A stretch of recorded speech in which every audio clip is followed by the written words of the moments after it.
All right, I don't know what time it is on your clock, but I know what I'm getting ready for. It is time for the Professional CISO Podcast with David Malicoat.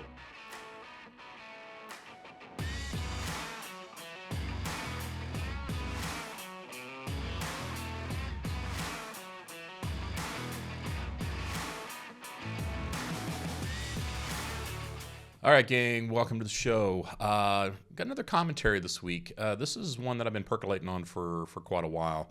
I wanted to be able to do some research, critical thinking, I would say part of that as well. But ultimately, I want to talk about something we've talked about this last year multiple times relative to professional organizations. And I think we all kind of know the current professional organizations as they sit, such as ISC², ISACA, ISSA, among others.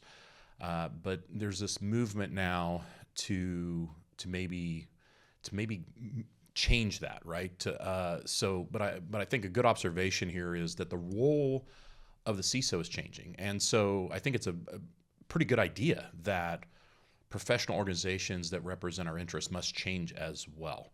And whether that means existing organizations take, and modify themselves, and or we start seeing new organizations come together to represent our interest, I think the challenge there will be evident as we come in. I think there's a lot of good that comes from it, but I also think there's challenges as well. And keep in mind, much like there's two sides to every coin, we have opportunities and challenges, just like I talked about, and especially with any endeavor, and it's particularly if a new one, right? So if we're talking starting from scratch, I think there's you can't think of everything, but at the same time, I think we can use history as our guide a little bit too. So I think there's this ability to kind of look at this critically and maybe go through a thought process a little bit, maybe a thought exercise, as they say. Now, I want to say one thing, which is like some of these observations bring to light kind of natural conflicts, right, that may arise in any similar endeavor, right? And I think it's important to just note that this is like I said just a second ago, a thought exercise. I want to make sure that we have the ability to walk through all these things, both good and challenging, and take away from it, at least we have kind of everything on the table, and we have the ability to make decisions with all the information and or through discussion, right? And I'm not the end of this. Like, I would love, once we get this posted, I would love to get this up and have some conversations on LinkedIn or other areas, comments on YouTube. Let's make this a dialogue, because I think this is going to be very important moving into the future. And so some of these observations that we're going to get into, they're specifically mentioned due to the human tendency toward kind of these core things, right? And I don't want to trend negative per se, but I think we all know, we've seen it. There's bureaucracy, there's power assimilation or power grouping, let's say, and honestly, we gotta call it out, which is greed. I think we've seen that across many different things, not just cybersecurity or cybersecurity professional organizations. So I think we have to really say, hey, are these human tendencies that we really need to think about and try to counter early in the process as we look to see where we're going to align our power as a group, as well as align our allegiances, which tend to be one and the same. If you align your allegiance, you're going to hopefully give that organization more power. So I think we need to be aware of those things. And ultimately, the goal with this is I'm going to bring forth a whole bunch of different characteristics and data points and about professional associations, and look at both the opportunity and the challenges, and let you decide, the listener or the viewer, in engaging in that critical thinking necessary to make that informed decision. And so, again, just like anything else we do on the show, this is about getting the information out there. This is about making sure that maybe you will listen to something here and think, oh man, I thought of that. Yeah, no, that makes sense. Or there could be things you're like, oh wow, I had no idea. I didn't even go down that rabbit hole. Now that's something I'm going to incorporate into my thinking. So that's the goal here, is just a general awareness. Let's talk through some of these areas And hopefully we'll be able to arrive at the other end smarter, ready to engage in conversations outside of this, and have the ability to make informed decisions. Okay, so let's kick it off. I think most of what's overarching when it comes to a professional organization is advocacy, right? I think this is what we're looking at when it comes to let's all get together, let's all make sure that we have a collective of sorts and have that collective advocate on our behalf. And I'm not going to get into kind of the whys. Obviously, that's a lot of what the show's about and from week to week. But in this case, the opportunity here is to have this professional association that can serve as a collective voice. It can advocate for the policies and regulations that benefit us as CISOs or security practitioners. And I think that's a really, really good thing, right? That's powerful. That's what we want. I think there's a strong need for that as things in our industry today. And so I think that's a really positive, it's a rallying call. It's a great banner under which we bring these things together. Now, here's some challenges around that. So, coffee first. So, challenges. Any endeavor, you're not going to start out typically huge, right? You're not going to start out with hundreds of thousands of members or the clout that goes behind that or the staying power of anything else. So I think one of the questions we have to ask, at what scale does it become effective, right? So if we're playing the long game on this thing, and this is not a situation where we're saying, hey, just don't do it because you're not going to be effective immediately, but are we plowing this into our thinking? Are we saying, hey, do we have a plan on which we will be able to get this clout or this movement moving in such a direction that it's going to give us the ends that we're looking for? So, or, quite honestly, the thought that I had when I was thinking of this was, is this going to be like a mouse whispering in a hurricane, right? So is it going to be, yeah, great, you guys, they pat you on the head, great, you've got your little group there, but ultimately there's other monsters, or monstrous size organizations that are going to make, potentially eclipse what we're trying to accomplish. And so really in the end, it's all about what is the most effective strategy and means of gaining that credibility and positive influence. I think this is a great place where we can ideate. In the end, I think it's a place where people need to put some time and effort relative to if we're going to, as these organizations come online, if they're new or if they're revamping as the existing ones. I think this has to be one of those critical questions that what's your plan? What's your plan for making sure that credibility is established and maintained and then also used for positive influence to advocate for the group? So that's advocacy. More coffee. Now, another place that we can look at is standardization of best practices. Again, I think this is great. I think this is the ability to develop industry-wide standards for cybersecurity practices, and this could generally help organizations improve their defenses. Very noble, right? I think it's very, and honestly needed to a degree. I think the challenge with this one is that as soon as we right out of the gate, first thing is people ask, what would those standards be, right? What would be different than any of the frameworks that we have right now? What would be different? Is it just frameworks, or are we talking about practical application lessons learned?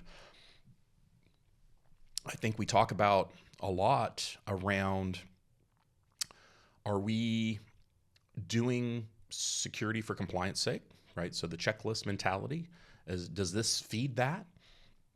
Or is this a place where we can say, is there room for practical application, such as this is what worked for me in that situation? Because I think we all know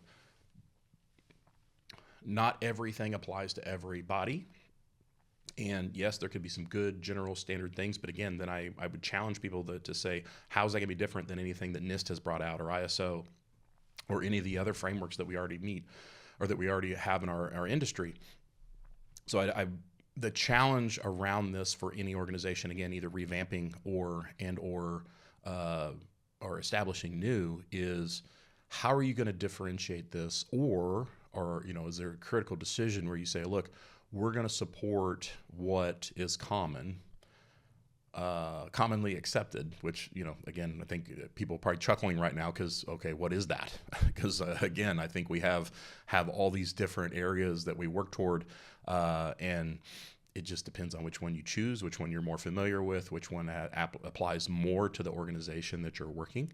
And so I think that's one of the big challenges is the benefit is there, but we have a lot on the table already. How do you cut through that to make sure it's most effective? And honestly, how do you make sure that it doesn't bleed away? Like you're putting that line in the sand. You're putting your foot down on what these standards should look like and what they should be, but then there's no change because everybody's still using all the other ones that already exist. So I think there's challenge there as well. So yeah, another great area for discussion. Another piece, talk about certification, training, and professional development. We know from a CISO perspective, there's plenty that exist out there right now. I would say this is definitely something that can provide a body for certifications and continuing education, right? I think, as we've stated on the show many times, we are in our adolescence or our teenage years as far as maturity goes in our role, in our executive role. And I think right now we are still searching for what the definition of that future CISO will look like. Where do we need to develop ourselves to that is going to be something that, from a selfish perspective, that gets us that seat at the table that we've been searching for so long, but also something, how do we develop ourselves into that executive that now is a peer to those other business executives? And through all my conversations, I'm not too sure that we're quite there yet. We still have that technical bent that we've talked about quite a bit. And so I would be interested to see, again, I think this conversation is really good relative to, again, any existing or future professional organization, but how are we going to make sure that we align it with where things are going, right? Keep in mind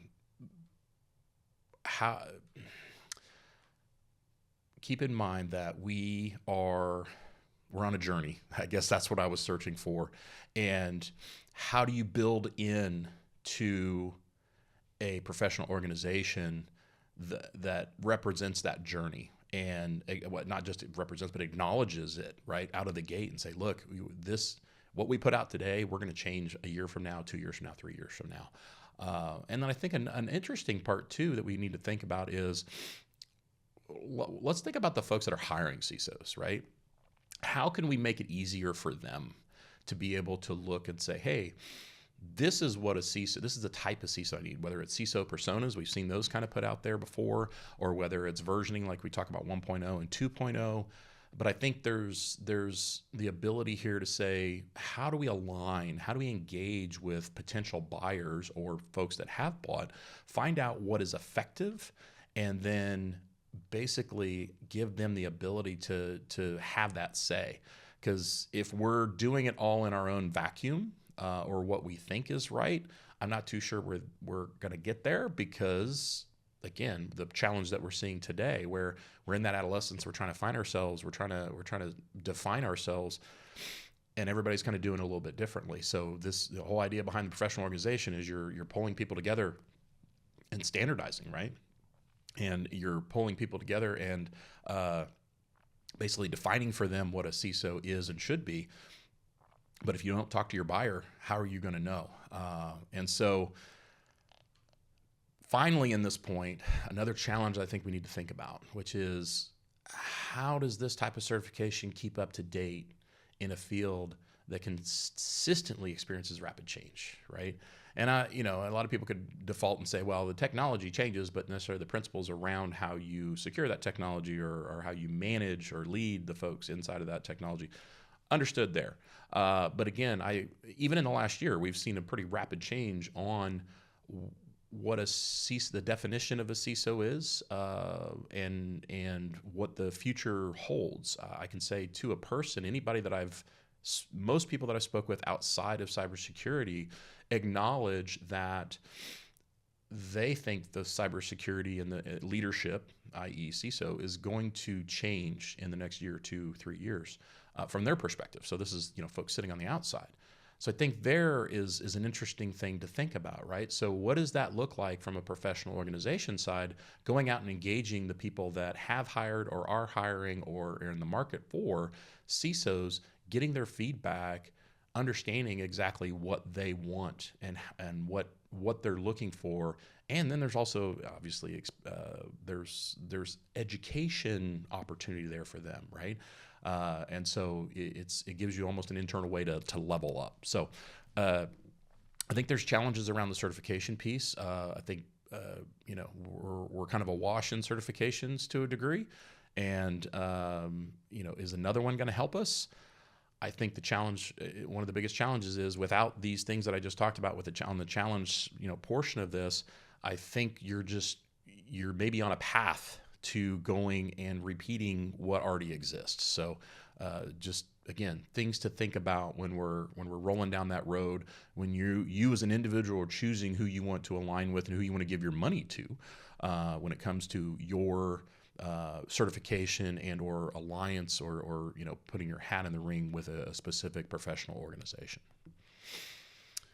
All right, one interesting thing to think about. Let's again to the collective idea, right? Let's talk about collaborative threat intelligence. I think there's an opportunity here as well, right? We can have we see this in verticals, right? So the ISACs, things like that. But I also think there's an opportunity here where an association could facilitate maybe a more formalized sharing of threat intelligence, maybe between CISOs, leaders, practitioners, leading to quicker and more effective responses to cyber threats. I think that's a good, solid thing that can happen. It's almost like a no-brainer, quite honestly. Obviously, there are challenges around that. I think there's a liability issue, of course, that we talk about quite a bit. I think that's why ISACs are good. And there's the paperwork that goes with the ISAC that you have to worry about, right? Obviously, a lot of iterations around with general counsel, things like that. So I think we have an opportunity here and do it not necessarily vertically based, but because I know I've seen a lot of the most effective conversations happen between CISOs that are not necessarily in the same vertical or not necessarily in the same, their companies don't necessarily do the same thing. I think there's an opportunity there. I think, again, great for ISACs, but I think there's another piece here as well, and something that doesn't go through a vendor. That's the other side of things also. Now, obviously, there's the legal side of this as well, and I think having to think through those, again, this is that idea that if as you or as an association is working forward, if we're going to look and going into this space, what are the legal ramifications, and what happens if information is mishandled or misunderstood, right? So again, I think it's important. I think it enough so that it made it to the list, right? I think it's something that we all have talked about from one conference to another, from one dinner to another. But in the end, being able to go and say we're actually doing it and we're doing it in a meaningful way. And oh, by the way, we're doing it inside of our own professional organization. I think there's power there for sure. So, please don't mistake this list as a totally negative. This is a positive. I think these are really good things. But then you just kind of have to go, but there's these other things we need to talk about, right? There's some other realities, and obviously the legal reality on this one is pretty significant. All right. Let's talk ethics. So unified standards for ethical practices. Now I know I'm a ISC² CISSP. I had to sign my ethical statement and agreement, and right, we have a code of ethics. Again, I think it kind of goes back to the earlier one, which is how does this differentiate from another? I also think it's important because I think we have seen recently, and maybe it's a case of where it needs to extend a little bit more. I think we've heard about certain areas. I think there were certain articles written about CISOs that might be participating with venture capital firms and things like that that may cloud this a little bit, I guess is the best way to put it. I'm not going to say names, nor am I going to make any type of accusations, but if you're in the know, you know. If you don't, go out and do some searching. It'll be pretty quick to find. So I think there's a internal question we must ask ourselves as CISOs, as cybersecurity leaders and practitioners. Is that how we want to do business?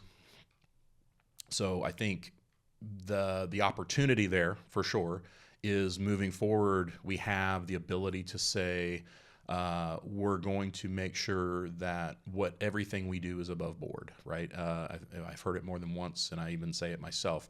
We are in the business of trust. And the last thing you want is the folks that should be considered the most trustworthy in an organization that come to find out on the back end that they have not been. So now let's talk about some of the challenges for this as well, right? So some of the challenges is not all these ethical standards are written the same. Fine, right? You could be utilized a form of, got ahead of myself. So they're not necessarily written the same. And so you may at any given time, if you join multiple groups, be subject to multiple ethical agreements. So just be aware that you have to be able to understand and differentiate between those. Or much like GDPR or privacy here in the States, maybe GDPR is your high watermark, and you just go to that. So find which one has the most strict ethical, and you make sure that you're adherent to that, and you should be good with the other ones. But just keep in mind that there's going to be multiple, and it's something that, although may not be like a legal action thing per se, but it definitely could get you popped or kicked out of the organization of granting if you find that you were in violation of that. So just keep that in mind. Now, another challenge because I think we all want the great benefits of a professional organization, again, whether existing or to be in the future. Concern around the ethical piece is, could this be utilized as a form of let's call it quote unquote soft power to control certain groups, or maybe even keeping other groups unencumbered? So that's an interesting concept. I'm definitely not saying that I've seen anything like that today in cybersecurity, but at the same time, if you get enough behind a movement of practitioners, of leaders, I think we as a group need to make sure that everyone that's involved in that organization is under the same standard, to include the members, to include volunteers, to include leadership, to include board members. And so I think that's the direction I head with that. My concern would be that I join an organization and I am put to a higher standard than the people that are running the organization. So I think a level of being the first ones to step up running an organization, they should be the first one to sign the ethical. And I honestly, if anything, they should probably have the people running the organization should probably have even more stringent ethical practices. So that one, if I'm going to be associated with an organization, I definitely want it to be above board, but I also want the people that are running it to have more requirements than me. That sounds maybe a little selfish. I want my requirements to be high as well, don't get me wrong. But at the same time, what I want to do is I want to cut out the possibility that that organization can use my power that I'm giving them, but it's not necessarily those same restrictions don't apply to the people running it. So definitely something to think about there. I think it's a deep dive into not only what you are signing when you sign up for one of these, but also what does that leadership look like, and what are their requirements, and how transparent are they? around those. Another piece of this, again, I think it's a great opportunity here, which is stronger influence on vendors. I think wouldn't be remiss in describing this maybe today as with the vendor landscape being kind of the Wild West when it comes to practitioners and leaders in the vendor community. That's not a bad thing, I don't think. But at the same time, I think it's an indicator of how mature we are as an industry, or lack thereof, the journey that we're on that we've talked about before.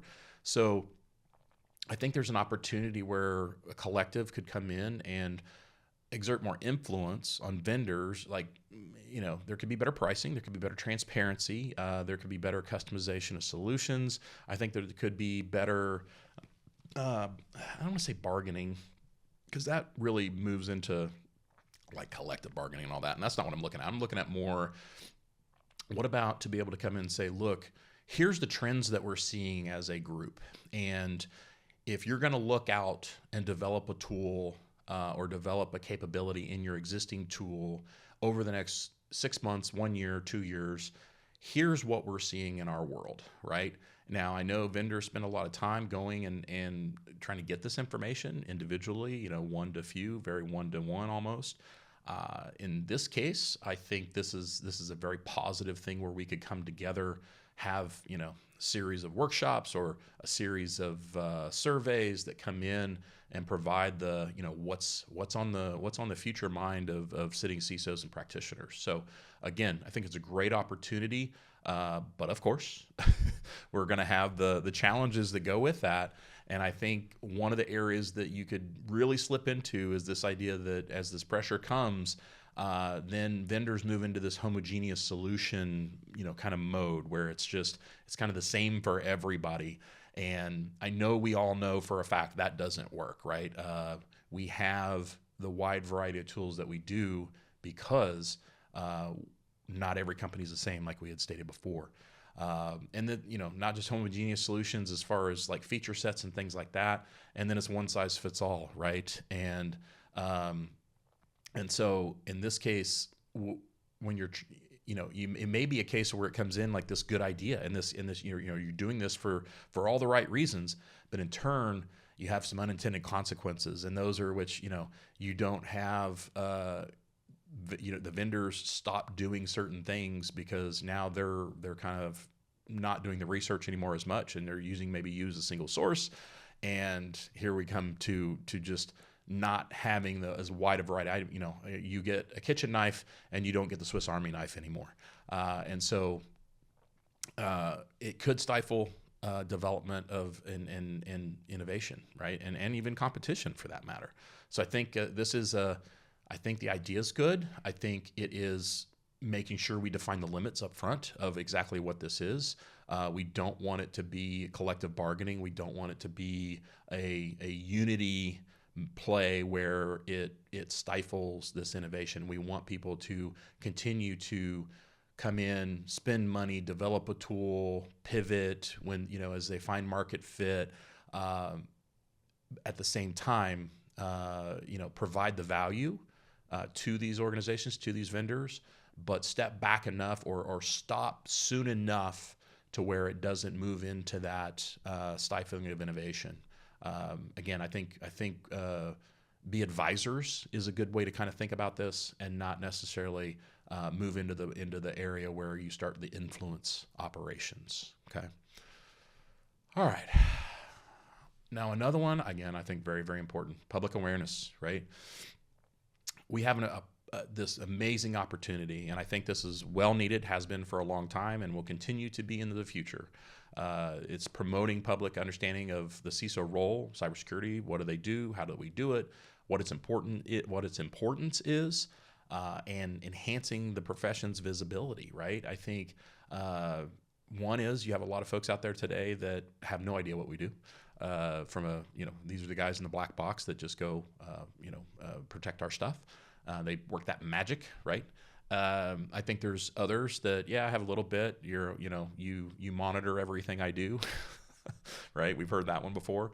But I think being able to portray ourselves in our true light, I think having the level of transparency that that is a good thing, right? A level of transparency to the public, having the ability to make sure that we're represented in real time in exactly what we do and how we do it. It's a very good positive thing, because I think right now we tend to be, kind of hidden behind the curtain, and if we're going to get ourselves in a place where we can grow and develop our roles into that executive that we're looking to be, with that seat at the table and with that legitimacy all the time, every time, across the board, I think this is important. Now, the challenge around this is when messaging maybe starts getting distorted. And I'm going to point right back to my Ira Winkler story, my episode not too long ago, back in the fall, where ISC² and their workforce studies, there's some questionable things in there, right? I mean, I say questionable, it's like, just go look at it, right? And think about how demand is being driven, and do we have checks and balances? So, obviously recurring theme here, we have to have the ability to have checks and balances on this messaging, right? To say, are we trying to work so hard at what we do to make ourselves look good, or to or whatever that end goal is? I'm not saying that about ISC². Again, I'm a CISSP. I advocate for certifications, but at the same time, I think we have to have a balance on that, and to say, hey, are we doing the right thing for ourselves? Do we have enough self-awareness to think that we can pull ourselves back if we feel like there's some unintended consequences that are coming down the line, right? So I always, this is one I always go to, my kids will laugh, but I always go back to the movie Enemy of the State with Will Smith and Gene Hackman, and it's like, who's going to check the checkers, right? I think we have to have that built into whatever anybody's doing. Again, I will repeat, I have reached out to multiple people at ISC², not to grind that angle too much, and nobody has responded and or accepted my invitation to come on the show. But because that would be one of my questions. Who's going to check the checkers? Who's checking the checkers at ISC²? Any of these new ones that are coming up? Any of these old ones that are here? These professional organizations? Who's checking the checkers? How are we making sure that we are staying on our true north that really represents the best interest of our members? Again, the people that are paying us money, as well as the industry itself. So again, I think there's opportunity here, and it's something that has to be well thought out prior to going to a situation where you're trying to get out there and tell everybody what you do. Make sure that you're not overdoing it. Make sure you're not inflating things. Make sure that you are on the level and you're doing it for the right things, the right for your people in your organization, your members, as well as the industry as a whole. All right, so I've kind of hit on this a little bit, but I think we need to talk about it a little bit. Independence. I think, again, something to think about. Your organization should be truly independent and transparent, right? The idea is working in the interest of its members, but also in the public interest. There is no other, I would be challenged to find another industry with so much on the line, right? Maybe the local nuclear reactor engineers, I don't know, maybe that's something like that. But in the end, when we have cybersecurity, protection of data, protection of people's personal information, health information, all the things we know, we have to be able to be truly transparent. And so, like in this case, I think the professional organizations, board members, executives, employees, and I kind of mentioned this earlier, volunteers, held up as the brightest and the most unselfish examples of stewardship for our cause, right? And it's a noble cause. I hope I'm not coming off in this whole thing as a detractor. Again, I'm trying to think through this critically where, man, we have so much opportunity. It is amazing, the opportunity that we have when we come together and have the ability to wield our power. But back to the Spider-Man thing, right? With great power comes great responsibility, quoting movies all over the place. But I think we need to be able to have the best and brightest, right? Take and have these positions in these organizations, and they be practitioners and leaders in the organizations. I think one of the things I've seen relative to some current existing ones is they're kind of run by professional organization professionals, if that's the right way to put it. Like their profession is running professional organizations, and they're not necessarily folks that are cybersecurity professionals or such. So I think the challenge there, you have to have an organization that is true to its mission, right? So an organization could look 100% dependent on the outside. At the same time, it could be grinding a corporate, an ideological, or maybe even a political agenda on the inside, right? So I want to make sure that as we think through this together, right, as we have this dialogue, is there ways that we can put this together to where there are the checks and balances, there's a radical transparency. Obviously, you're not going to be able to put, like we all know about everything, you're not going to be able to put everything out there. But at the same time, do you have the right metrics at the right time, showing the right things, and this need, or this almost imbued culture of radical transparency? And I would say, beware of organizations that don't go out of the way, right, to engage in that type of transparency. It's concerning, almost more than almost. It's concerning. And it's concerning because it may be, I don't want to call it a bait and switch, but it's like hey, look at all these great things that we're doing, and we're doing it differently, And then on this other side, you're going like, well, what about these other things that you don't have an answer to? Have you not thought through those things? Can you show me, right, these things? And that's a concern. And so, and I think we've all seen it. I'll go back to the, charitable organizations, right? I think if you do any bit of research these days, you'll see there's charitable organizations that qualify 100% to be charitable organizations. But unfortunately, they spend 80% of the money that they take in on overhead and salaries and things like that. So that's a challenge, right? So you're giving away 20% of the money that you get.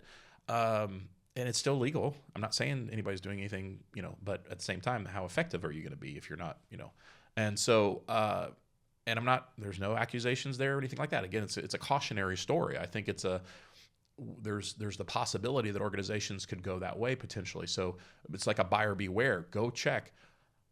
What is the intent, right? Are they saying out from the beginning of the money that you get in? What is the target that you're going to go put out there, and make sure that you are putting back out into the programs that you're doing? Understanding there's going to be overhead. And I'm not saying there's not. You want a professional organization, you want it to look professional, but at the same time, are you spending 80% of your money just keeping the organization going, right? Or even more. So again, something to think about. If you're going to go, before you sign on the dotted line, go check, go see what their stance on that is. If they don't have one, I would say ask questions, or it's a red flag, quite honestly, if they're not willing to have kind of that, let's call it that radical transparency. So I am going to trail this down a little bit when it comes to what I'm calling areas of concern, right? And we've covered some things, and these are opportunities and challenges, but these are ones where I go, okay, look, I'm a risk professional. You're a risk professional. I want to go and make sure that my risk equation, when it comes to these things, it goes out to, a positive number, right? That I'm getting a good vibe out of this. I'm getting my equation comes out in a good way. It actually, I can go make a rational decision based upon the risk that I'm seeing. So, some areas of concern, divergent interests. So, challenge here could be that CISOs from different industries may have competing priorities, right? Like directly competing. So it can make it hard to align on common goals and standards. And the thing that you can think about there is, we all know financial services is the 500-pound gorilla in our industry. And so a lot of what we get does come from them. But what happens when you go head to head with another type of industry that doesn't have the same type, right? Who wins?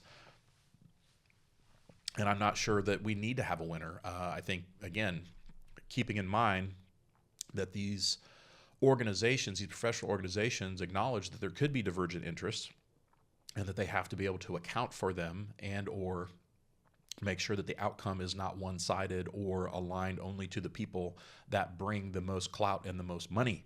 Again, are you doing this for the industry and public good? Increased competition, right? So, collaboration could unintentionally lead to increased competition among CISOs, right? Especially for scarce talent, making it harder for organizations to retain top security leaders. I mean, this one is, we see it today to some degree. I think there's a balance here. Again, this is not me saying this is a bad thing. This is me saying it's something to be aware of, right? A potential thing that could kind of derail us a little bit, where when we have the balance and we say, okay, if we're going to formalize this, if we're going to bring all this together, we're going to make this more, much less squishy as it sits today than as it sits today. I think we have this ability to say, okay, could that increase? So now, if you under this banner of this, maybe it's a new organization, you're under this banner. I mean, because we've all seen it, like right now, pretty much every single cybersecurity opening from mid-level to a CISO, you have to have a CISSP or a CISM or one of those top managerial or higher level cybersecurity certifications. So now we get another one, right? And does that make that talent pool much more competitive? And I think there's good in that, and then there's challenges. And those challenges being, if you're aligned with an organization, it's that soft power idea, I guess, is where I was headed with that. So just make sure that whichever one that you align with, again, whether existing or future, that they're on the up and up, and they're that radical transparency. So you're not in kind of a club more than it is a professional organization. Now, another one, and this is me. Look, man, I've worked for the government, military service, all that good stuff. I've worked contracted into the government, potential bureaucracy.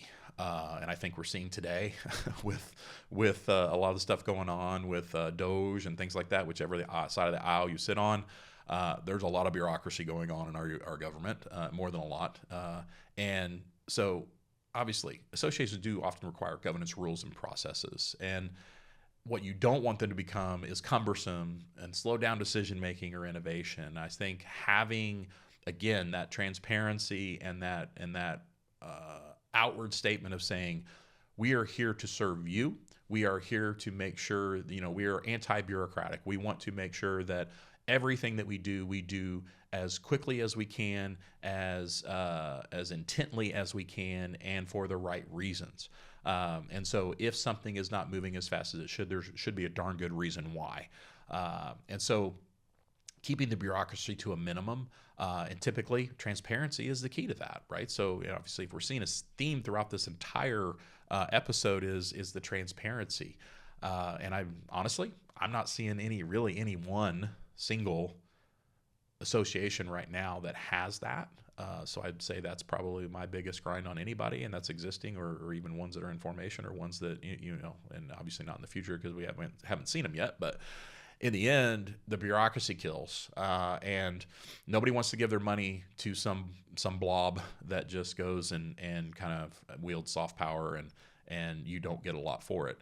So I can certainly say I've heard recently arguments around people letting their CISSP drop for very similar reasons, because it just doesn't have the punch and panache that it once had. So it's something to think about when you go align yourselves, because ultimately that power that you're aligning with them is yours, and it's your choice.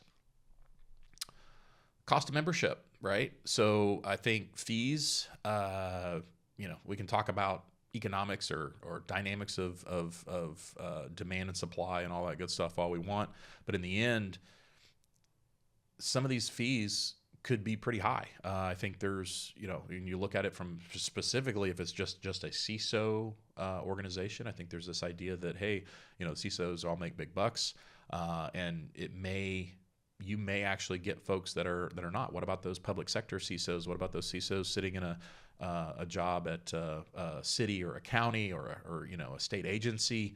I think there's some challenges around that.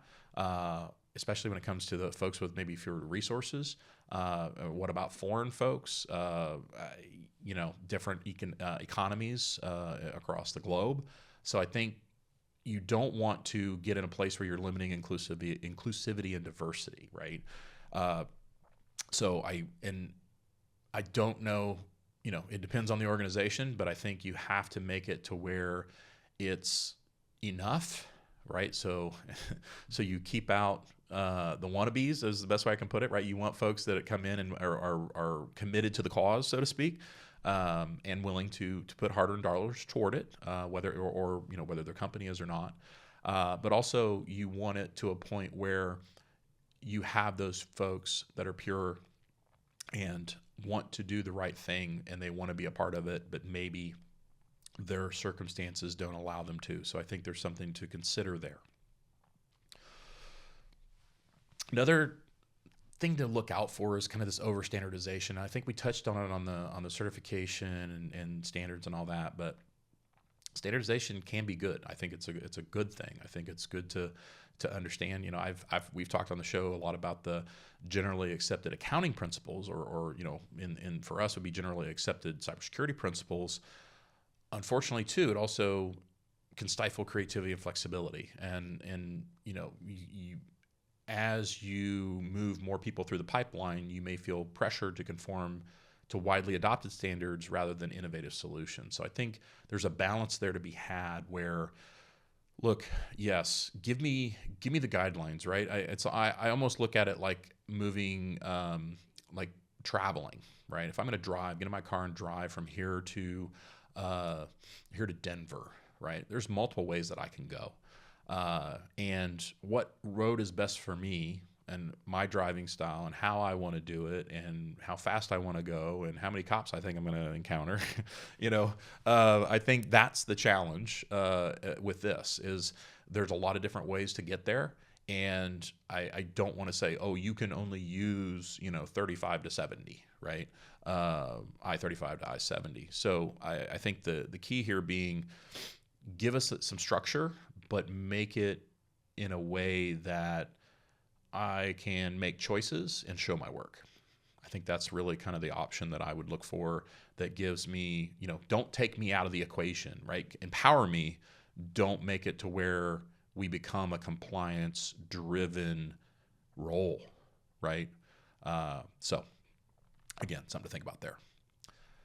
And then I think there's something to be said for fragmentation of existing efforts, right? So there's a ton of cybersecurity groups, right? And creating another one, are we fragmenting further, right? Could it be a case where we go in and take over one that's already existing with all everything kind of already in place? I don't know.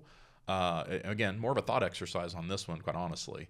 But I think you give people too many choices, and now all of a sudden it becomes cliques, right? It becomes like high school. You got the jocks. You've got the, in this case, it could be it could be verticals, right? It could be regions of the country. So you just want to make sure that you have the ability to say it is truly unifying. And I think that goes back through we're going to serve our members directly, no matter who they are, where they are, and then also that we serve the industry and radical transparency. Those to me seem to be the unifying things that would keep this from being cliques from different clubs, so to speak. Leadership conflicts. Yeah, well, perceived or other, right? Choosing leadership for associations can be contentious, right? And they can be disagreements over direction or representation and diverse perspectives. I think the challenge there, we can go outside of that as well. Leadership conflicts of, are you a sitting CISO? Are you a sitting cybersecurity leader? does leading this organization put you in conflict with other things in your either your role or any other dealings that you may have? Again, business, investments, whatever. And so I think making sure, again, back to that radical transparency, back to that acknowledging these type of things and having a plan and having a published plan on how you're going to make sure that this does not become an issue as your professional association matures. Another, and this goes a little bit to the last one, but even more so, leadership and board disclosures. I think anytime you have a group of people that get together to profess to lead something in a industry or in a vertical or anywhere for that matter, whether it's the PTA, I don't care, but all leaders and board members should divulge any and all business relationships directly with the professional organization, cybersecurity vendors, and venture capital firms. I think you have to have full disclosure from these, because it's not a case of putting your hand up and saying, I don't have any conflicts, right? Or, hey, the board all looked at one another and said, we don't have any conflicts. Again, if you profess to serve that group of people in which you represent, I think having that radical transparency and saying, here are all the things that I'm involved in. And I'm not saying it's got to be, I own 50% of this, that, or the other. I have ties to, I have investment ties to this organization, or I have money put into this venture capital firm, or whatever, or I own a piece of this cybersecurity vendor. Those are important because in the end, I want to understand, and I think everyone would want to understand, when the time comes that you need to make a decision, or you need to make a vote on that board, or you need to make as the president or the CEO of the organization, if you're looking to align yourselves with maybe a sponsor, right? Are you doing that because you have a professional relationship with them? And so I think we need to be clear of those potential conflicts. And really the only way to do that is through these type of disclosures. So again, something to think about. This is absent. That's a challenge, right? I think that it's something that the individual needs to think about critically and say, how much do I trust? Oh, but let's keep this in mind as well. That board that's sitting there today, or those leaders that are sitting there today, will not be there 5 years from now, most likely.